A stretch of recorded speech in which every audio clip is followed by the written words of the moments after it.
सबक फिर पढ़, सदाकत का, अदालत का, शुजाअत का, लिया जाएगा तुझसे काम, दुनिया की इमामत का। पहले मैं कुछ बातें अपनी करना चाहूँगा ज़रूर।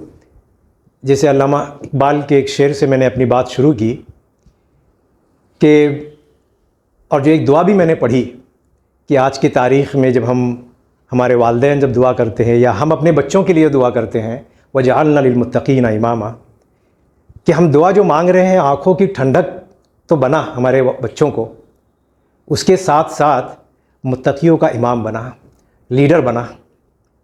और उसी को अल्लामा इकबाल ने भी कहा है कि तुझसे लिया जाएगा काम, दुनिया की इमामत का। तो हमें ये जानना ज़रूरी है कि हम इस दुनिया में जो आए हैं, हमारा मकसद हयात क्या है। क्या हम सिर्फ़ यहाँ पर आए, ज़िंदगी को गुजारा, चलते बने यहाँ से? क्या पर्पज़ है हमारा? तो कोई भी प्रोफेशन हो, चाहे हम डॉक्टर हों, इंजीनियर्स हों, नॉर्मल बिजनेसमैन हो, स्टार्टअप फाउंडर्स, एंटरप्रेन्योरशिप, हमारे लिए हमारा मकसद बिल्कुल क्लियर है। जो हमारी कौम है, हमारे पास में बिल्कुल क्लियर पर्पज़ हमारे पास में है। 20 साल की जर्नी मेरी रही, टोटल 30 साल मैंने कॉर्पोरेट वर्ल्ड निकाले हैं। 1996 से लेकर 2006 तक मैंने जॉब किया है सिटी बैंक में, और 8 साल माइक्रोसॉफ्ट यूएस में। 10 साल ज़िंदगी गुजारने के बाद हिंदुस्तान वापस आए, अपना ग्रीन कार्ड सरेंडर करके यूएस में, और वापस यहाँ आए और अपनी न कि सिर्फ एक कंपनी शुरू की है, बल्कि 20 साल ज़िंदगी में 2006 से लेकर हम ऑलमोस्ट 26 को पहुँचने वाले हैं। इस 20 साल के दरमियान 9 कंपनियां शुरू किए। अल्हम्दुलिल्लाह जो 9 वेंचर्स हुए, उसमें 3 वेंचर्स को बॉम्बे स्टॉक एक्सचेंज में लिस्ट कराया गया। 3 ventures as a private company चल रही हैं, और अल्हम्दुलिल्लाह 3 कंपनियां बैंकरप्ट हुई। तकरीबन 15 से 20 करोड़ का खसारा भी देखा गया। अल्हम्दुलिल्लाह, ये भी अल्लाह का शुक्र है।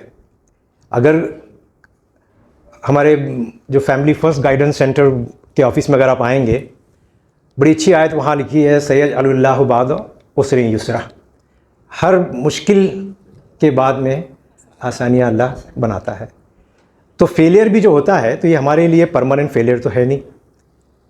और दुनिया में आप मल्टी मिलियन डॉलर की कंपनी बना लें, ये परमानेंट हमारा सक्सेस तो है नहीं। कामयाबी हमारे लिए कुछ और है।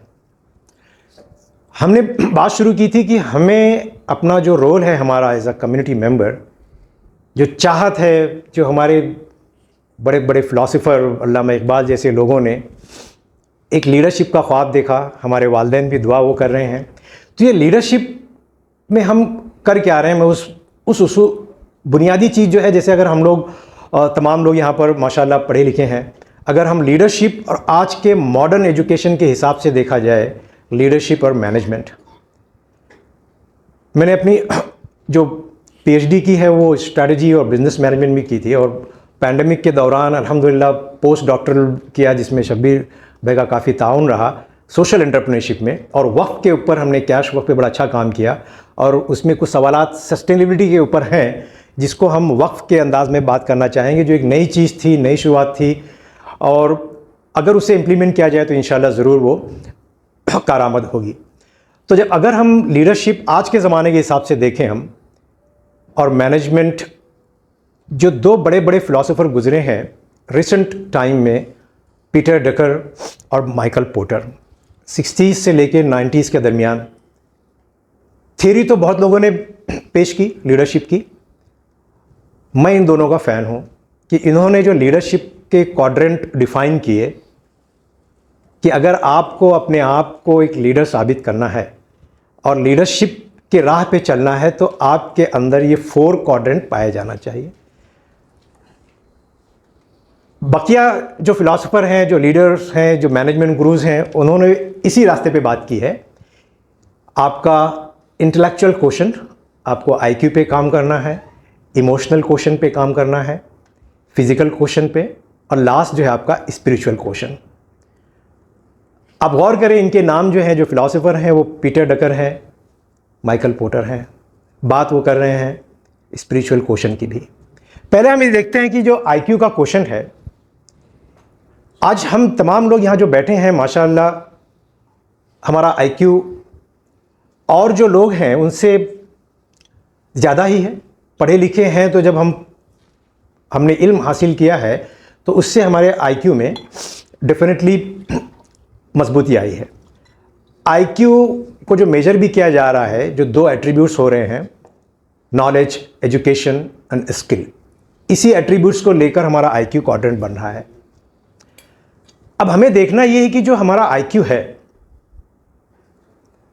जो हमने इल्म हासिल किया है, जो नॉलेज हमें है, अल्लाह ने जो हमें स्किल दिया है, हम में से कई लोग जो हैं स्किल एजुकेशन हासिल किए हैं, डॉक्टर्स हैं, इंजीनियर्स हैं, चार्टर्ड अकाउंटेंट्स हैं, वकला हैं। अब इन एट्रीब्यूट्स को हम किस तरह से इस्तेमाल कर रहे हैं? जो जनरल हमारा ऑब्जर्वेशन है कि जैसी हमने ये तालीम हासिल की, तालीम के दरमियान आज जैसे हम साबुर सिद्दीक गुज़श्ता 3 सालों से मैं साबुर सिद्दीक कॉलेज ऑफ इंजीनियरिंग, जहाँ पर 7,500 बच्चे पढ़ रहे हैं। अंजुमन इस्लाम में टोटल 1,10,000 बच्चे हैं और साबुर सिद्दीक कॉलेज ऑफ इंजीनियरिंग में 7,500 बच्चे। इत्तेफाक से मैं उसी कॉलेज से ही पढ़ा हूँ, उसी स्कूल से पढ़ा हूँ। तो ये मेरे लिए एक तो समाजी खिदमत है ही है, मोहब्बत का भी एक जज्बा है कि जिस अदारे ने हमें बनाया, आज वक्त आया कि उस अदारे को कुछ दिया जाए। जब हम बात करते हैं अपने इंजीनियरिंग तलबा से तो हमारा मिशन बड़ा क्लियर होता है। एडमिशन हम लेते ही हैं इस मकसद से कि हमारा आखिरी साल में प्लेसमेंट कैसा होगा, पैकेज कितना होगा। कुछ बच्चे ऐसे हैं जिन्हें फ़िक्र होती है कि हम स्टार्टअप फाउंडर बनेंगे। आज दौर जो है वो स्टार्टअप्स का है। इन दोनों जो रास्तों को हम चूज़ कर रहे हैं, समहाउ मकसद ये है कि हम पैसे कितने बनाएंगे, जॉब कितनी अच्छी मिलेगी, और इसमें कोई बुराई नहीं है। फाइनेंशियली स्टेबल होना, फाइनेंशियल स्टेबिलिटी लाना अच्छी सोच है। अब हमें देखना ये है कि क्या वाकई जो हमारी सोच है, जो हमारा गोल है, क्या वो हमारे पर्पस ऑफ आवर क्रिएशन से अलाइन हो रहा है कि नहीं हो रहा है, और क्या वाकई हम लोग उस सिमत में जा रहे हैं या नहीं जा रहे हैं। मैं बताऊं 2019 में जो मुख्तलिफ, because I am the part of ministry of commerce export software promotion council, जिसके तहत बिजनेस डेलीगेशंस में जाना होता है। 2019 में I got the opportunity to travel with our honourable prime minister Shri Modi ji साहब और प्रेसिडेंट साहब जो रामनाथ कोविंद साहब थे। इसी सिलसिले में मेरा जाना हुआ था फ़िलिस्तीन और इसराइल। तल अवीव में कुछ दिन गुजारे। आपसे मैं एक ऑब्जर्वेशन शेयर करना चाहूँगा। आज हम कहते हैं कि इसराइल एक ऐसा मुल्क है जिसने सारी दुनिया को चैलेंज क्रिएट करके रखा है। एक छोटा सा मुल्क जिसकी आबादी half of the population of Mumbai है। मुंबई की जो हमारी आबादी है उससे आधी है। पूरी दुनिया का पॉपुलेशन का हिस्सा सिर्फ 0.02%। अमेरिका में उनकी आबादी 2%। लेकिन जो उनका कब्जा है, सोचने की बात है, रिफ्लेक्ट करने की बात है कि 90% of the US economy is controlled by the Jewish founders. आप देख लें, फेसबुक के फाउंडर, बेल के फाउंडर, राइट, गूगल के फाउंडर्स। 50% जो बिलियनर है दुनिया में, they belong to that particular nation. Top 10 billionaires जो पाए जाते हैं 50 में से are the people from Israel. 90% of the media is owned by them. आखिर वो इतनी तरक्की कर कैसे रहे हैं, ये सोचने की बात है। दो चीज़ें, बहुत सारी चीज़ें होंगी, मैं दो ऑब्जर्वेशंस, दो मेरे एक्सपीरियंस आपसे शेयर करना चाहूँगा 2 हफ्ते की इस विज़िट में। पहली चीज़, आज अगर हम देखें दुनिया में जितने इनोवेशंस आ रहे हैं, specially in the military and the defence, आज हमारा मुल्क भी मजबूर है कि डिफेंस की चीज़ें हम वहाँ से इंपोर्ट कर रहे हैं। कि उन्होंने जो अपना इकोसिस्टम बनाया, राइट फ्रॉम देयर एजुकेशन, से लेकर द हायर एजुकेशन तक उन्होंने जब पढ़ाई का निज़ाम बनाया, जो उन्होंने इकोसिस्टम बनाया, ध्यान दिया उन्होंने प्रॉब्लम सॉल्विंग के ऊपर। हम जो पढ़ाई भी कर रहे हैं, जैसे आज हमारे एजुकेशन निज़ाम में अगर किसी बच्चे को समझाना हो कि बेटा कार क्या होता है, हम स्टार्ट करते हैं कि बेटा कार वो चीज़ होती है जिसके 4 पहिए होते हैं, एक स्टीयरिंग होती है, और इस तरीके की हम सिफत बयान करते हैं। मतलब उस बच्चे को हम रटा रहे हैं। कल को वो 4 टायर वाला एक ट्रक भी देख के उसे भी कार कहेगा, राइट। उन्होंने जब कार को सिखाने का अमल शुरू किया तो पहले स्टार्ट किया कि बेटा अगर हम जो डिस्टेंस कवर कर रहे हैं, पहले ज़माने में तो लोग पैदल किया करते थे, ज़माना तरक्की किया, साइकिल से करना शुरू किए।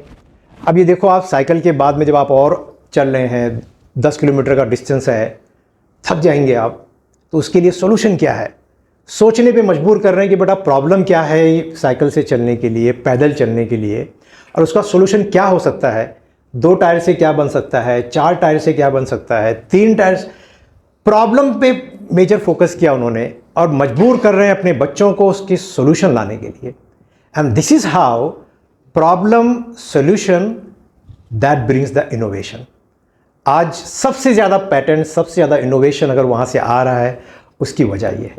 हायर एजुकेशन में आप देखें, क्लासरूम्स में डायरेक्ट जो हमारी लेक्चर डिलीवरी होती है, उससे ज़्यादा इनोवेशन, आइडिया डिस्कशन, और उसी से उनको क्रेडिट जो जमा करते हैं अपने एजुकेशन के लिए, वहाँ से मिल रहा है। एक अलग निज़ाम उन्हें चलाया प्रॉब्लम सॉल्विंग का, सॉल्यूशन का, इनोवेशन को ब्रिंग कर।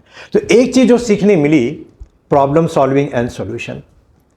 दूसरी चीज़ जो मैं देखा और हमारे लिए वाकई सीखने के लिए है कि हम वो कौम है जिनकी शुरुआत ही इक़रा से हुई, लेकिन आज अगर आप स्टैटिस्टिक्स देखना चाहें तो it's a very open public information.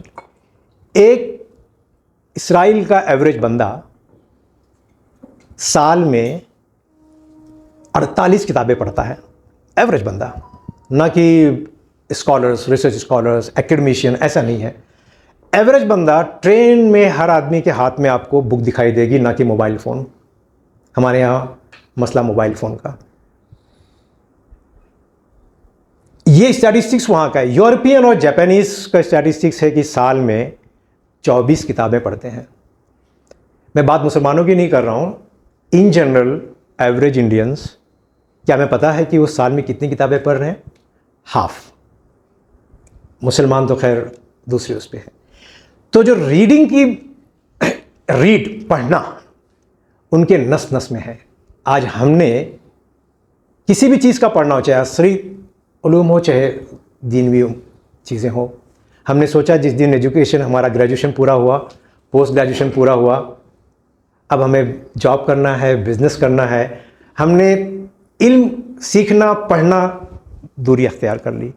And जैसे कहा जाता है आज की तारीख में कि the readers are the leaders, जो पढ़ रहे हैं वही लीडर बनेंगे।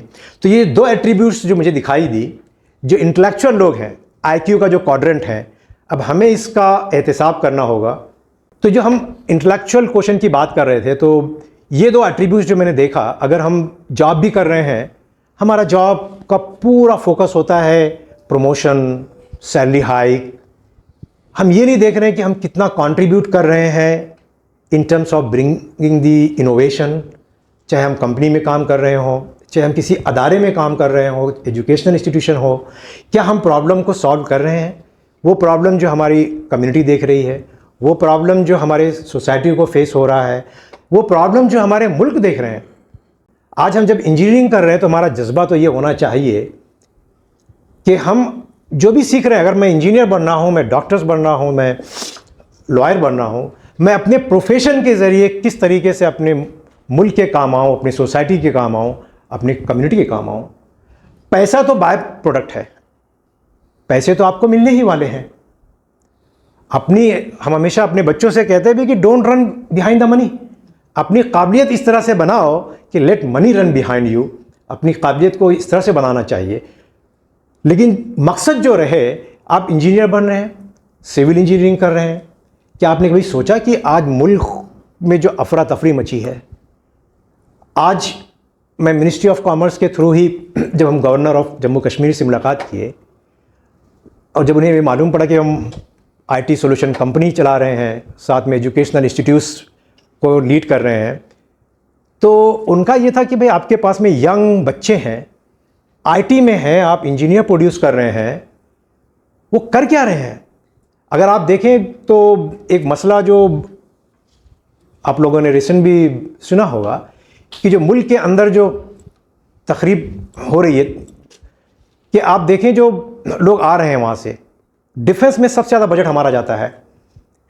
पहले हमने उसको कांटों के तार लगाए बॉर्डर पे, उसके बाद में हमने ड्रोन लगाए ताकि हम हिफाजत कर सकें, लेकिन हर चीज़ का वर्क अराउंड लोगों के पास में होता है।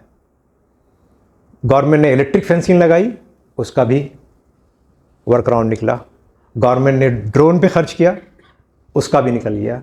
लोग टनल के ज़रिए आ रहे हैं। हर साल हिंदुस्तान में 1000 से 1200 टनल पाए जाते हैं जहाँ से लोग अंदर आकर ये सारे सीन्स होते हैं हमारे यहाँ।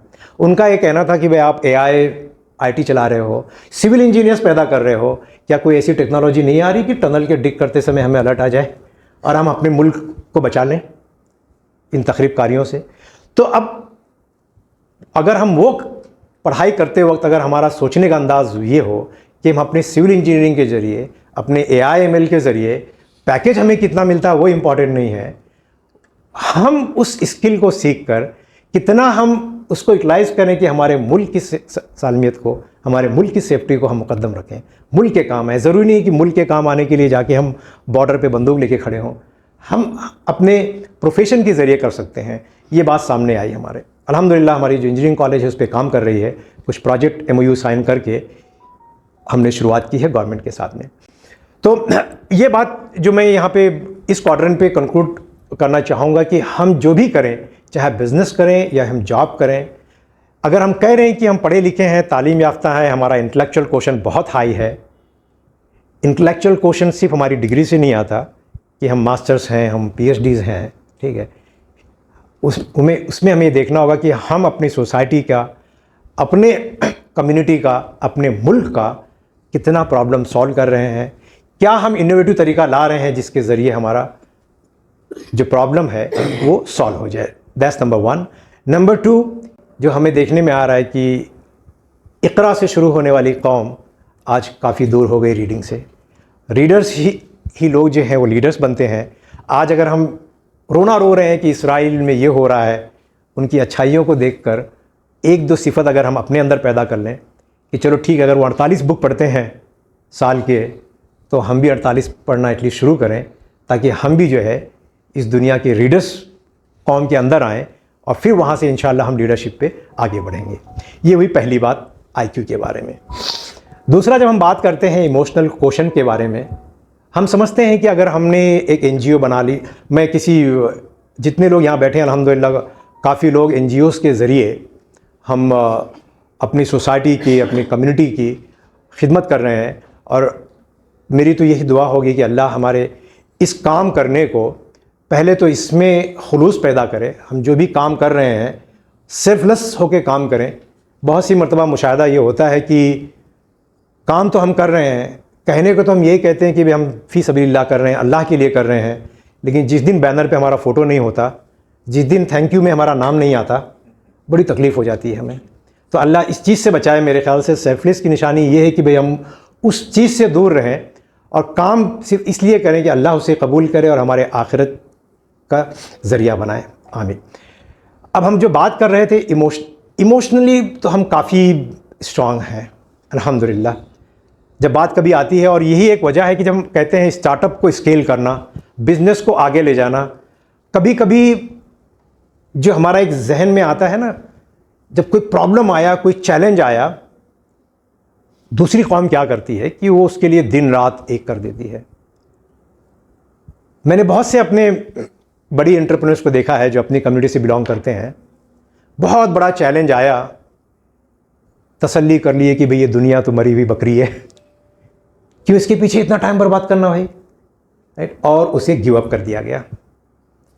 तो जो अगर मरी हुई बकरी की अगर माजरत के साथ मुफ्ती साहब, ये जो अहादीस आए हैं वो किसी कॉन्टेक्स्ट में आते हैं, ठीक है, उसका सियाक व सबा कुछ और होता है, लेकिन हम उसे कहीं और जोड़ देते हैं। ये एक तरीका जो मैंने कई लोगों को देखा है, अपने यंग लोगों को जो है गिव अप मारना कि दुनिया तो एक मरी हुई बकरी है, उसके पीछे इतना क्या जाना, ठीक है, चलो हम सहारा लेते हैं किसी और चीज़ का। उसे ईक्यू नहीं कहा जाता, इमोशनल कोशेंट उसे नहीं कहा जाता। ये तो एक चीज़ है कि जिसे आपको देखना ये है कि हमारा जो सेल्फ कॉन्शियस है, जो हमारा किस तरह से हम अपने जो हमारे थॉट्स हैं, जो हमारे एक्शंस हैं, जो हमारे हैबिट्स हैं, जो हमारे कैरेक्टर्स हैं, वो हम दूसरों के लिए और अपने लिए किस तरीके से हम बिहेव कर रहे हैं, किस तरीके से चारों चीज़ों को हम कनेक्ट कर रहे हैं, राइट। और जब लोगों से मामलात में डील कर रहे हैं तो ये चीज़ें, हमारे जो वर्ड्स हैं, हमारे जो एक्शंस हैं, जो हमारे बिहेवियर हैं, उस पर हमें ध्यान देना है। ना कि सिर्फ भाई चलिए हम दिन रात एक वॉलंटियर बन के काम कर रहे हैं, हमने तो सोच लिया कि भाई हम रात में सुबह 4 बजे उठकर कंबल बांट रहे हैं, एज अ सोशल काम कर रहे हैं। लेकिन उस वक्त सुबह 4 बजे जब हम ये बांट रहे हैं, क्या हमें ध्यान है कि हमारे उस वक्त हमारे अल्फाज जो हमसे निकल रहे हैं, जो हमारे एक्शंस हो रहे हैं, हमने कंबल क्या उसको दिया या फेंक कर चले गए? काफ़ी मायने रखता है। हम जब कैरेक्टर की बात करते हैं और जब हमारे उलमा इसको बयान करते हैं और ख़ास तौर पे वाक़या बयान करते हैं वसीबा का, कि एक नौ मुस्लिम थे, जब इनके जहन में ये सवाल आया कि गुनाह क्या है और नेकी क्या है, तो यहूदी थे, इस्लाम कबूल किए। यहूदी होने के नाते उन्हें पता था कि जो मेरे दिल में सवाल है, नबी बरहक उस सवाल को जानते हैं, तो लेट मी टेस्ट कि जो नबी हैं मोहम्मद सल्लल्लाहु अलैहि वसल्लम। और दूसरा, वाकई उनको उनके कन्फ्यूज़न था कि है क्या ये, नेकी क्या है और बुराई क्या है, सिन क्या है। हुजूर के पास तशरीफ़ ले जाते हैं, वसीबा को देखकर आप मुस्कुरा कर कहते हैं कि भाई आप अपना सवाल पूछना चाहोगे या बताऊं कि तुम्हारे दिल में सवाल क्या है? तो वसीबा ने कहा, अल्लाह के रसूल आप ही बता दीजिए। तो आपने बताया कि भाई आपके दिल में, जो आपके जहन में सवाल चल रहा है कि भाई नेकी क्या है और बुराई क्या है, तो आपने उसका जवाब दिया कि बुराई वो चीज़ है, उसकी 2 अलामतें बताई कि गुनाह उसे कहते हैं जब आप कोई चीज़ करो तो उस वक्त आपको ये दिल में ये आ रहा हो कि कोई देख ना ले, वो एक निशानी है कि आप जो है गुनाह कर रहे हो। उस चीज़ को करते हुए अगर आपके दिल में ये ख्याल आया कि भाई कोई देख तो नहीं रहा, इसका मतलब है वो गुनाह है। और दूसरा कि आपकी ज़मीर में जो कुछ चोले होते हैं, जो आपका ज़मीर जो है पल्पिटेशन देता है, वो एक निशानी है। नेकी बिर क्या होती है, नेकी का अमल क्या कहते हैं? जब हम कहते हैं अमल सालेह किसे कहते हैं, तो हुजूर ने जवाब दिया कि बिर इज़ अ हुस्नुल खुलूक, कि अखलाक जो है आपका, अच्छा अखलाक जो है वो नेकी है।